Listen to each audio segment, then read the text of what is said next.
Olá, sejam bem-vindos a mais uma aula do Pré-Calouro. A vocês que têm acompanhado nossas aulas, nós vamos ter hoje mais uma aula de matemática e a nossa aula de hoje nós iremos dar ênfase ao estudo das sequências numéricas, sequências matemáticas. Em particular, uma sequência que é bem definida e bem conhecida por todos, que é a progressão aritmética, conhecida como PA. Antes de nós entrarmos no estudo propriamente dito das progressões aritméticas, nós vamos, para motivar mais ainda a nossa aula, ver um pequeno vídeo sobre as sequências numéricas, a sequência do matemático Fibonacci.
Como nós vimos então no vídeo, é importante que nós conheçamos as características particulares de cada sequência numérica quando se estuda matemática. Agora nós vamos dar início ao estudo da progressão aritmética para conhecer quais são as características que essas sequências possuem. Então, primeiramente, vamos definir, porque sempre é importante a definição de todo e qualquer conteúdo matemático. Então, vejamos a definição, acompanhe comigo a definição de PA, no caso a progressão aritmética.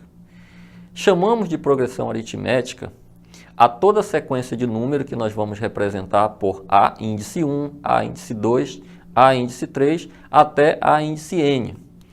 Cada termo desse representa um elemento dessa sequência numérica. Agora, qual é a característica dessa sequência? É que a diferença entre dois termos consecutivos dela é uma constante. E essa constante nós chamamos de razão e representamos pela letra R. Vejamos, se eu tenho os termos listados, A2 menos A1 vai me dar o valor da razão. Mas eu também posso pegar o A3 menos A2, A4 menos A3 e seguir sucessivamente até o AN menos o AN menos 1. Toda vez essa diferença vai ser uma constante. Quando isso acontece, a minha sequência ela é chamada de PA, onde o A1 é o primeiro termo, o A2 é o segundo termo e o AN é o último termo ou termo geral, como nós vamos chamá-lo daqui por diante. Vejamos alguns exemplos. Eu tenho uma sequência numérica dos números pares, formada pelos elementos 2, 4, 6, 8 e pontinho, pontinho, pontinho. Observe que a diferença entre esses termos é sempre 2. Então, nesse caso, a minha razão, o R, é igual a 2. E como é um número positivo, essa PA ela é dita crescente. No outro exemplo, eu já tenho uma sequência de números 12, 9, 6, 3 e assim sucessivamente. Observe que essa sequência ela está diminuindo, ela está decrescendo. Quando eu calculo a razão, se eu pegar um termo posterior pelo anterior, quando eu calculo essa diferença, eu encontro menos 3. Nesse caso, a minha PA ela é dita decrescente. E eu tenho uma sequência aí também de termos constantes, que também é uma PA. Só que quando eu calculo a razão, como esses termos são todos iguais, é igual a zero, e nesse caso, a minha PA ela é dita constante. Uma consequência importantíssima da definição de razão de uma PA é a propriedade dos termos equidistantes. A palavra equidistante quer dizer que estão à mesma distância em relação a um termo qualquer. Então, qualquer termo de uma PA, a partir do segundo, ele é média aritmética dos termos equidistantes. Matematicamente, nós podemos descrever que se eu pego um termo qualquer, um AN, ele é igual ao que vem antes, AN menos 1, mais o que vem após, AN mais 1, dividido por 2, ou seja, uma média aritmética. Vejamos um exemplo bem prático. Eu tenho uma PA de elementos 1, 4, 7, 10 e 13. Observe que isso daí é uma PA de razão 3, porque a diferença entre os termos é constante, igual a 3, e é uma PA crescente. E se eu pegar qualquer termo dela a partir do segundo, por exemplo, vamos pegar o termo central dessa sequência, que é o 7. Então, o 7 ele é o termo médio. Quais são os termos equidistantes a ele? Se eu pegar o primeiro e o último, que é o 13, o 1 e o 13, e calcular a média aritmética entre eles, 1 mais 13 e dividir por 2, é equivalente ao pegar o 4 mais o 10 e também dividir por 2, que vai dar esse termo que é o 7. Ou seja, se eu pegar um termo que está a uma distância à esquerda e outro que está à mesma distância à direita e calcular a média aritmética, eu vou ter esse termo central. Uma propriedade bastante útil na resolução de problemas que envolvem progressão aritmética.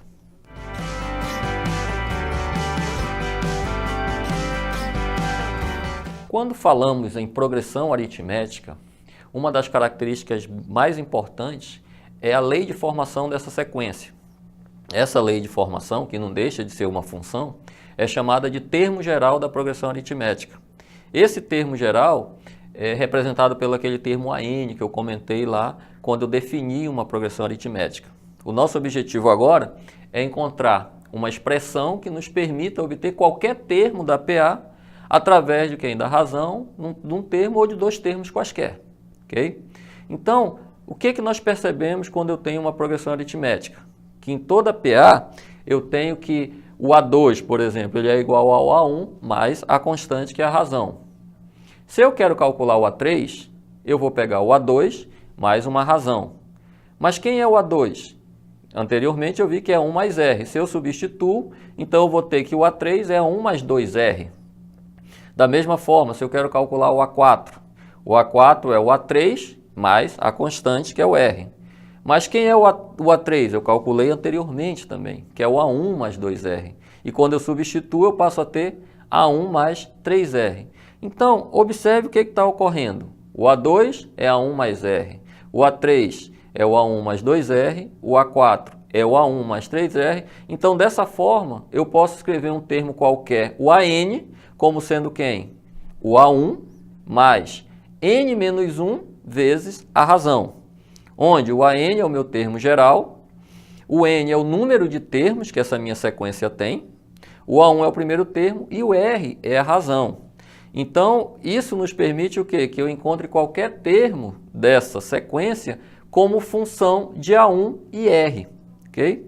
É claro que também, se eu tenho dois termos quaisquer da minha progressão aritmética, por exemplo, se eu tenho o A1, o A2, o que eu posso usar? Chamando de forma genérica de AM e AN, eu posso usar que o AN é igual ao AM mais N menos M vezes R, que também é uma outra forma de eu enxergar o termo geral de uma progressão aritmética.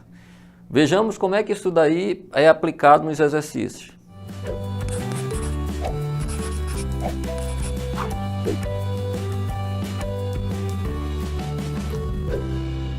O exercício 1 diz o seguinte: num laboratório foi feito um estudo sobre a evolução de uma população de vírus. Ao final de 1 minuto do início das observações, existia um elemento na população.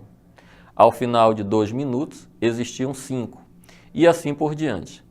A seguinte sequência de figuras apresenta as populações do vírus, representada por um círculo, ao final de cada um dos 4 primeiros minutos. Supondo que se manteve constante o ritmo de desenvolvimento da população, o número de vírus no final de 1 hora era de... Aí eu tenho as alternativas. Letra A, 241. Letra B, 238. Letra C, 237. Letra D, 233. E letra E, 232. Observamos a sequência, concluímos que ela é uma PA, conforme a sequência descrita. 1, 5, 9, 13 e por aí sucessivamente. E o problema é saber a quantidade em 1 hora. Detalhe, 1 hora, não esqueçam, 60 minutos. Portanto, o termo que nós queremos encontrar é o A60 dessa nossa sequência. Lembrando que o termo geral é AN igual a 1 mais N menos 1 vezes R, e eu quero encontrar o termo de A índice 60, então o A60 vai ser igual a quem? A1 mais 59R. Como o A1 é 1, observando a sequência, e a razão é 4, que é a diferença entre os termos, substituindo na expressão, nós vamos ter que A60 é igual a 1 mais 59 vezes 4. Resolvendo o produto, nós vamos ter 1 mais 236, que é igual a 237. Portanto, a alternativa correta do nosso exercício é a letra C. Mais um exercício de aplicação. Esse exercício foi uma questão do Enem em 2013 e diz o seguinte: o ciclo de atividade magnética do Sol tem um período de 11 anos. O início do primeiro ciclo registrado se deu no começo de 1755 e se estendeu até o final de 1765. Desde então, todos os ciclos de atividade magnética do Sol têm sido registrados. No ano de 2101, o Sol estará no ciclo de atividade magnética de número... Aí temos as alternativas. Na alternativa A, 32, alternativa B, 34, alternativa C, 33, alternativa D, 35 e alternativa E, 31. Então, o que nós queremos? Na verdade, nós temos uma sequência, porque ele diz que o início foi de 1755. Então, se esse foi o início, é o meu primeiro termo, é o A1. E ele diz que o período é de 11 anos. Então, o período é o quê? Se repete a cada 11 anos. Ou seja, eu tenho uma constante aí entre um termo e outro. Então, esse 11 é a minha razão. E ele quer saber o valor do N na minha sequência até chegar em 2101. Como 2101 é o meu último termo dessa sequência, ele é o nosso AN. Então, novamente, é uma aplicação de termo geral de uma progressão aritmética. Então, lembrando que a PA, o termo geral dela é dado por AN igual a A1 mais N menos 1 vezes R, Lembrando que A1 é o primeiro termo, N é o número de termos, R é a razão e a N é o termo geral. E nesse caso ele quer saber quem? O valor do N, pois ele me deu as demais variáveis. Nós podemos simplesmente isolar o N e substituir os valores que nós temos. Então, observando que o AN é igual a 1 mais N menos 1 vezes R, eu passo o A1 para o outro lado, ele passa a subtrair. Então, eu vou ter que AN menos A1 e o R que está multiplicando passa a dividir. Então, AN menos A1 sobre R e o 1 que está subtraindo passa somando, mais 1. Cuidado, esse mais 1 ele não está na fração, ele está fora da fração. Okay? Ele vai ser acrescido a essa razão aí. Então, o N que eu quero encontrar é a N menos A1 dividido por R e o resultado eu somo mais 1. O que implica que eu vou ter que N é igual, substituindo os valores, a N é 2.101, A1 é 1.755 e o R, que é a minha constante, a minha razão, é 11 que o problema me deu. Resolvendo essa subtração e dividindo por 11, e ao resultado acrescentando 1, eu vou encontrar que o meu N é 32,45. Ora, o que é 32,45? É o período que estará no ano de 2101. Então, como ele quer saber em que período, eu pego a parte inteira, certo? Porque, como eu estou considerando o número de ciclos, aquele 0,45 ali é apenas a fração do 32. Então, a minha alternativa correta é a letra A, caso ele estará no ciclo de número 32.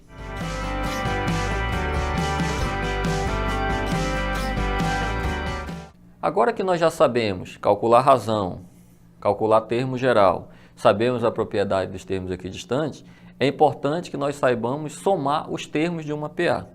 É claro que para uma PA simples, pequena, nós podemos somar os termos de forma individual, cada um deles. Mas se eu tenho uma progressão que é muito extensa, então fica inviável fazer essa soma. Para isso, nós vamos trabalhar a soma dos termos de uma PA. E para motivar a gente, o que nós vamos fazer? Vamos verificar um pequeno trecho de um vídeo sobre o surgimento dessa expressão que nos ajuda a calcular a soma dos termos de uma progressão aritmética. 1 más 2 más 3 más 4 más 5 más 6 más 7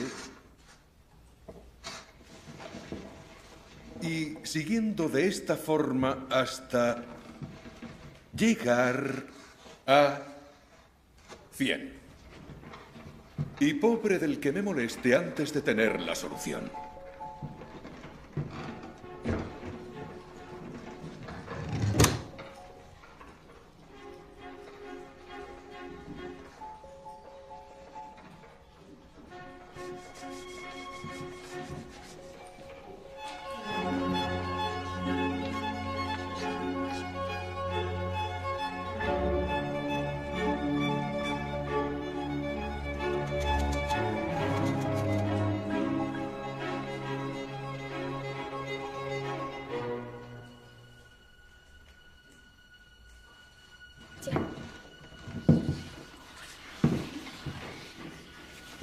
Gauss, ¿te rindes?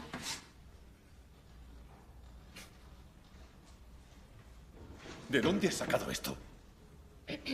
Bueno, nos ha pedido que sumáramos todos los números del 1 al 100.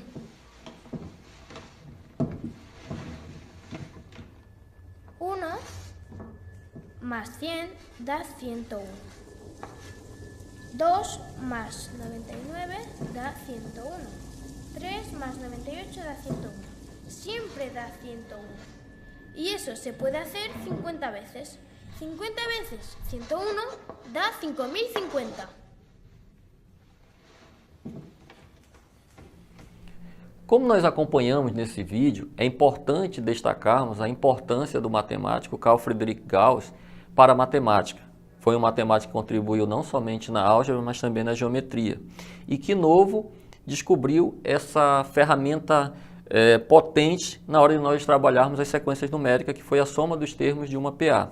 Então, como nós podemos perceber no vídeo, para eu calcular a soma dos termos de uma progressão aritmética, o que eu faço? Uma maneira bem simples. Eu somo o primeiro com o último termo e divido pela quantidade dos termos dividida por 2. Okay? Ou seja, A1 mais AN, esse resultado eu multiplico por N e divido por 2. Essa é a expressão para calcular o SN. Esse índice N indica que é uma quantidade de termos quaisquer. Se eu tenho 100 termos, então esse N é igual a 100. Você vai substituir tanto no N índice quanto no N que está multiplicando a expressão.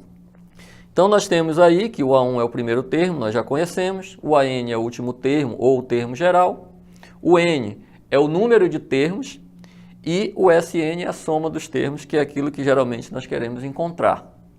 Vamos agora aplicar essa expressão num exercício prático.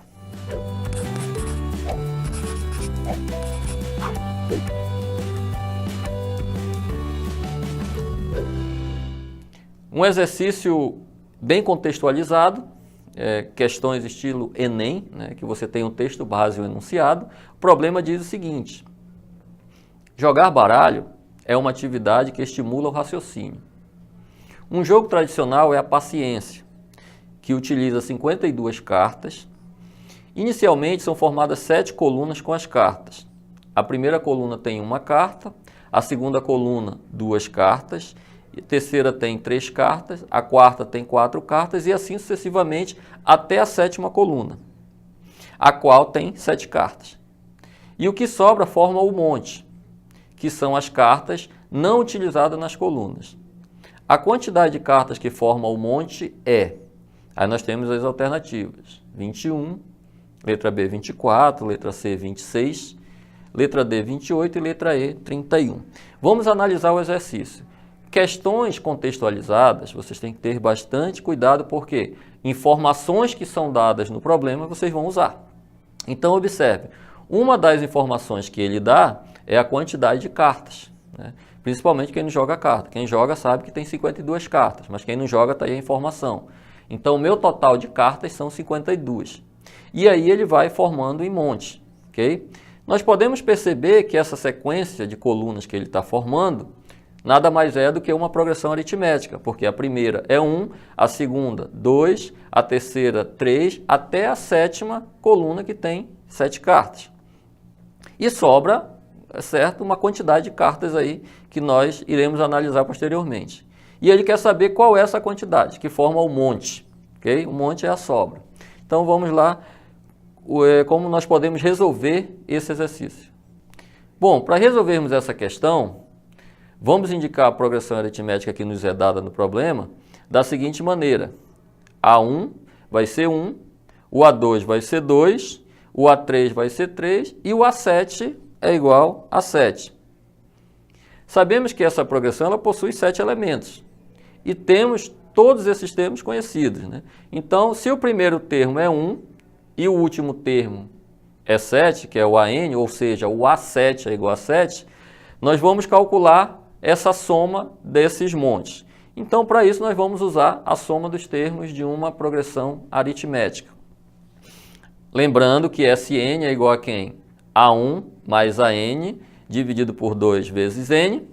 Nós temos o quê? Como o N é 7, que eu quero encontrar a soma dos 7 termos, então onde tem N vamos substituir por 7. Então ficaria A1 mais A7 vezes 7 dividido por 2. Lembrando que o A1, que é o primeiro termo, é 1, e o A7, que é o último termo, é 7, nós vamos ter que 1 mais 7 é 8, 8 vezes 7, 56, que dividido por 2 vai dar 28. Só que tem um detalhe, essas 28 são as cartas que estão, a soma das cartas dos montes, certo? Das colunas que eu fiz. Só que ele quer saber o quê? A quantidade de cartas que forma aquele monte que não é utilizado. Certo? Então, para isso eu vou pegar o quê? o total de cartas do baralho, que o problema me deu, lembro, 52, e subtrair dessa soma que eu achei, que são as colunas, que vai dar 52 menos 28, eu tenho então que o monte de cartas é de 24 cartas, ele é composto por 24 cartas. E aí quando eu vou analisar as alternativas, eu encontro que a minha alternativa correta é a letra B. Mais uma aplicação de progressão aritmética aparece no seguinte exercício, né? Um exercício bem interessante também, que envolve bastante percepção e outros conteúdos que nós já estudamos, principalmente o de função. Então diz o seguinte, ó, uma professora realizou uma atividade com seus alunos utilizando canudos de refrigerante para montar figuras, onde cada lado foi representado por um canudo. A quantidade de canudos C de cada figura depende da quantidade de quadrados Q, que formam essa figura. A estrutura de formação das figuras está representada a seguir. Então, observe que na figura eu tenho um quadrado, a outra figura com 2 quadrados, outra com 3 quadrados e assim sucessivamente. Aí vem a questão. A expressão que fornece a quantidade de canudos em função da quantidade de quadrados de cada figura é. Aí nós temos aí 5 alternativas, em cada uma delas nós temos uma função, certo? A primeira, C é igual a 4Q, lembrando que C é o quê? A quantidade de canudos e Q é a quantidade de quadrados. Letra B, C é igual a 3Q mais 1. Letra C, 4Q menos 1. Letra D, Q mais 3. Ou letra E, 4Q menos 2. Okay? Então vamos analisar a resolução do problema olhando simplesmente para a figura. Se nós observarmos, na primeira figura, no primeiro quadrado, eu usei quantos canudos? 4 canudos. No segundo eu tenho 2 quadrados, mas eu tenho um canudo que é comum aos 2 quadrados. Então, se nós formos contar, nós vamos ter que 7 canudos. E assim sucessivamente. Ou seja, nós conseguimos montar uma progressão aritmética, certo? Vejamos como fica então a resolução do nosso exercício. Para formar o quadrado, é necessário utilizar 4 canudos. Para formar 2 quadrados, 7 canudos. Para formar 3 quadrados, 10 canudos. Então, a minha PA ela se resume a quê? A uma sequência de termos 4, 7, 10 e assim por diante. Okay? Usando o termo geral, o que eu tenho que o termo geral? Como termo geral, AN igual a 1 mais N menos 1 vezes R. Não esqueçam essa expressão. Lembrando que o A1 é 4 e a razão, que é a diferença entre eles, é 3. Então eu tenho que a N é igual a quem? 4 mais N menos 1 vezes 3. Ora, o meu AN é nada mais do que o C, que é a quantidade de canudos. E o meu N é o número de quadrados que eu vou representar por Q. Então, eu substituindo o AN por C e o N pela letra Q, eu vou ter que C é igual a 4 mais Q menos 1 vezes 3. Resolvendo essa multiplicação usando a propriedade distributiva, eu tenho que C é igual a 4 mais 3Q menos 3, que me dá 3Q mais 1, que eu repito 3Q e subtraio 4 menos 3. Então, a minha função ou a minha expressão que representa o número de canudos em função da quantidade de quadrados é C igual a 3Q mais 1. E aí, a alternativa correta nossa seria a letra B.